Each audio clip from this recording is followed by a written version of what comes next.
Эти события произошли в последние времена Орды на Руси.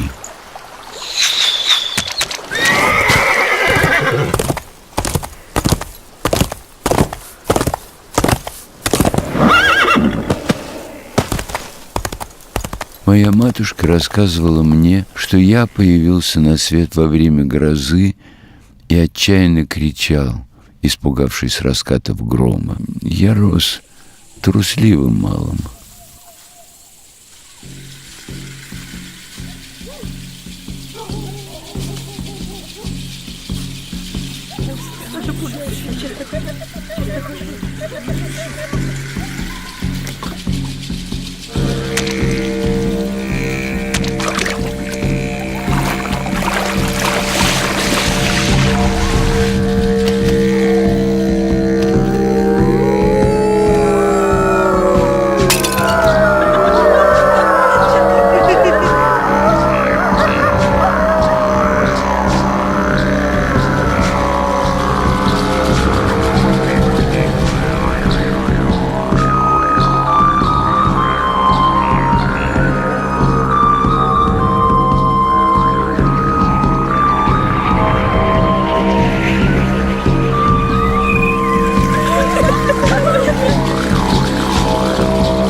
А вот чего я не боялся и любил всем сердцем, так это мою голубятню с ее воркующими жителями. Однажды песни моих глиняных птиц долетели до княжеских окон, и юный княжич Михаил очнулся от своих хворей. Меня позвали к княжескому двору и приказали развлекать Михаила. Княжич Михаил был немного чудной.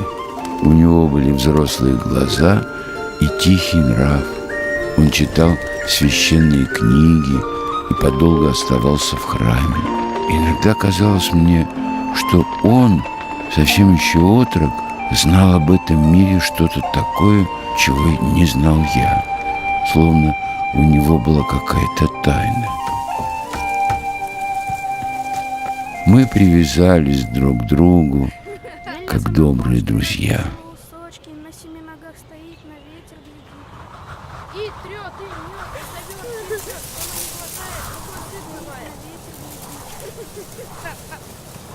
Смотри, какой чудной.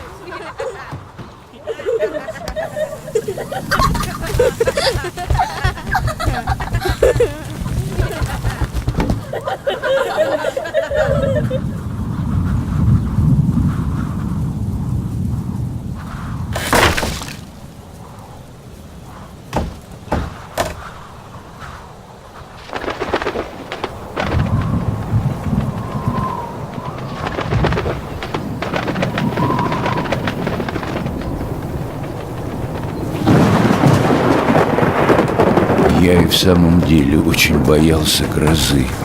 Матушка говорила, что причина моей робости совсем не в грозе и раскатах грома, а в том, что нет во мне усердия к молитве и упования на Господа нашего и Создателя.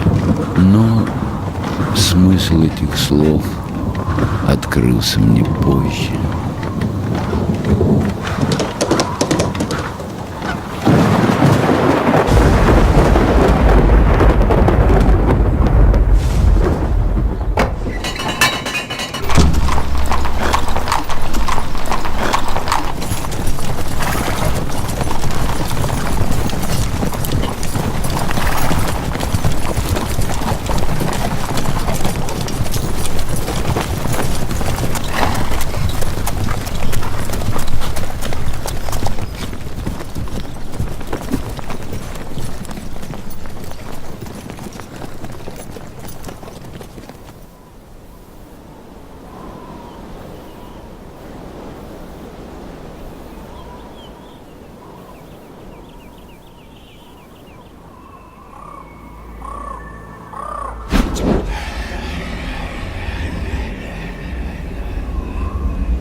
вот однажды случилась беда.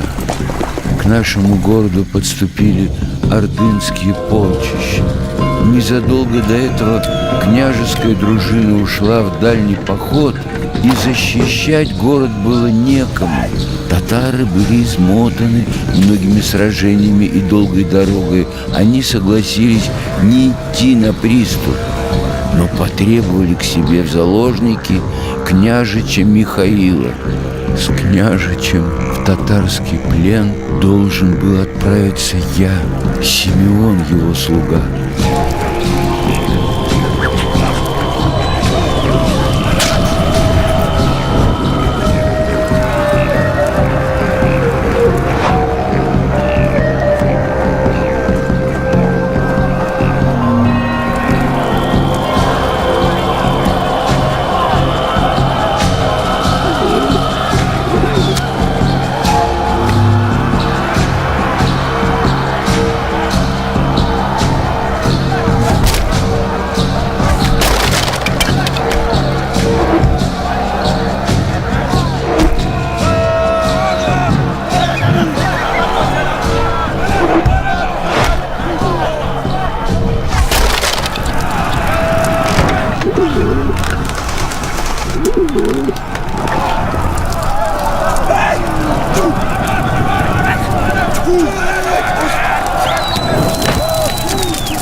Я испугался. Я был готов провалиться сквозь землю от страха, превратиться в мышь, в муравья, в лягушку, в ужа, только бы не идти с княжичем в плен к жестоким кочевникам на верную гибель. И я спрятался. Понимал, что предаю мой город и мой народ, но я ничего не мог поделать с собой.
В городе наступила тишина. Меня уже не искали, обо мне забыли. И тогда я понял, что сделанного уже не вернуть. И теперь я навсегда останусь предателем. И тогда я покинул город, где все напоминало мне о княжиче Михаиле и о моем предательстве.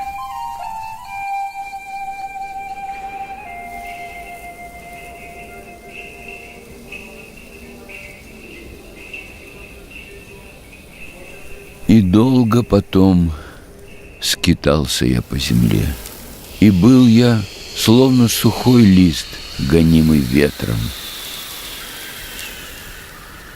Помню, шел я, и была засуха, и был зной великий, и тогда увидел я страждущих людей, которые не оставляли своего упования на Господа и просили Божью Матерь о дожде: «Заступница, помоги!»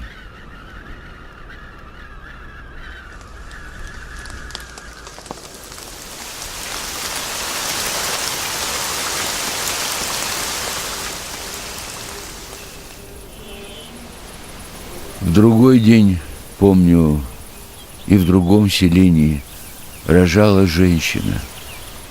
Роды были тяжелыми, и она умирала. Близкие со слезами на глазах молили и просили Господа о помощи: «Заступница, помоги!» И Матерь Божия умолила Господа даровать ей благополучное разрешение. Женщина родила дитя и сама осталась жива.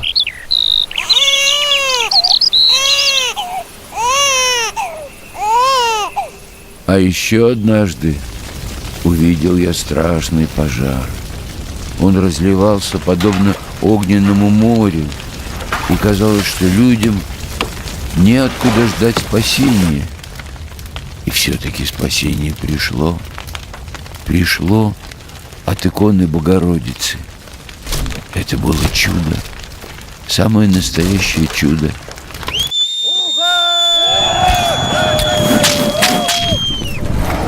Так Господь вел меня своими трудными путями, но я еще не знал, куда приведут меня эти пути.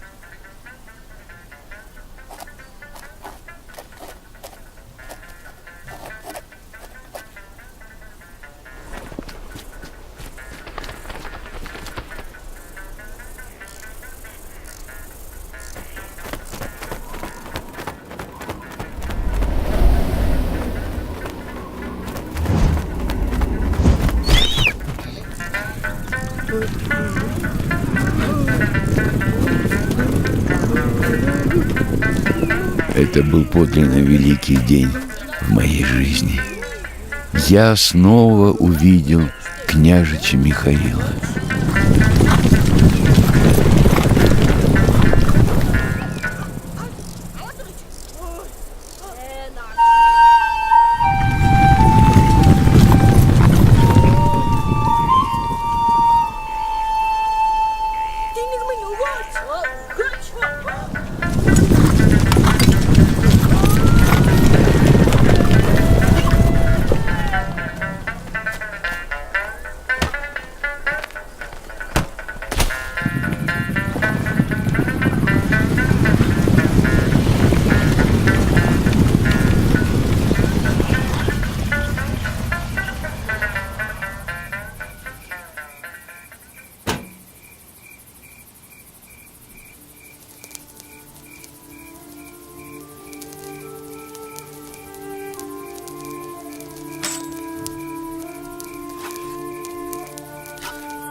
Михаил едва дышал. Глаза его были закрыты, а губы шептали: «Они делают стрелы, они седлают коней. Скорее, скорее, надо успеть, успеть».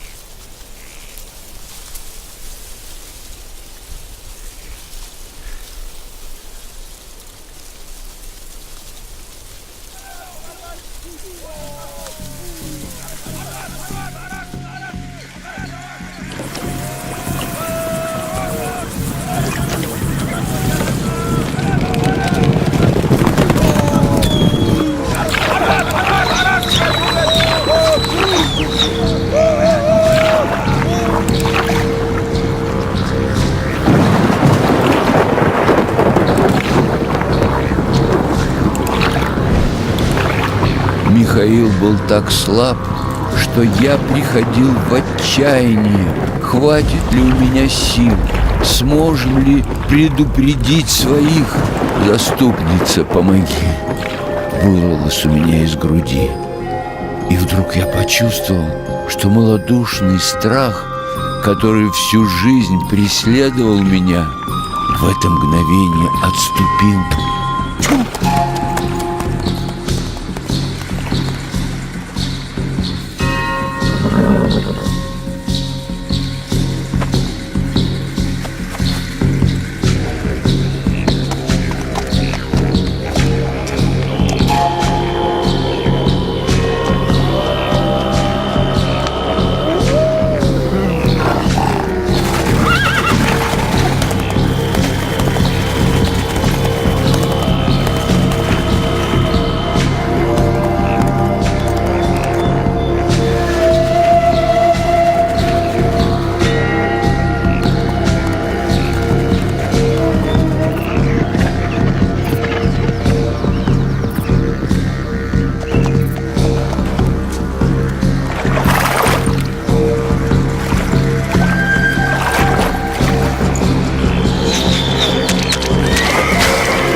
Когда мы, наконец, добрались до русского лагеря, мы увидели несметные татарские полчища. Ордынцы опередили нас. Они уже были на реке Угре, и стрелы свистели над нашими головами. Два берега, два мира, защитники и захватчики, а посредине вольная река.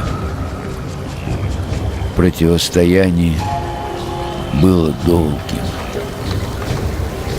Татары ждали первых морозов, чтобы перейти на наш берег по окрепшему льду. И вот река стала замерзать.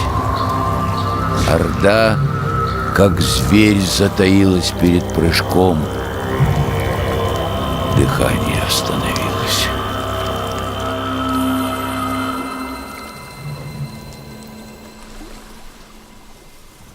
Молитва заговорила в моем сердце голосами молящихся о дожде людей, страждущей женщины, криками горожан в горящем городе и силой чуда, великой помощи Пресвятой Богородицы. Душа моя открылась, и мир переменился навсегда.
научающая. Радуйся, Мати Божия, матерную любовь к нам грешным простирающая. Радуйся, силою Твоей нашу немощь восполняющая. Радуйся, милосердие Божие, разумейте нас научающее. Радуйся к делам милосердия и нас возбуждающее. Радуйся, страх Божий в сердца верных влагающее. Радуйся, грешники к покаянию призывающие. Радуйся, заступница усердная рода христианского.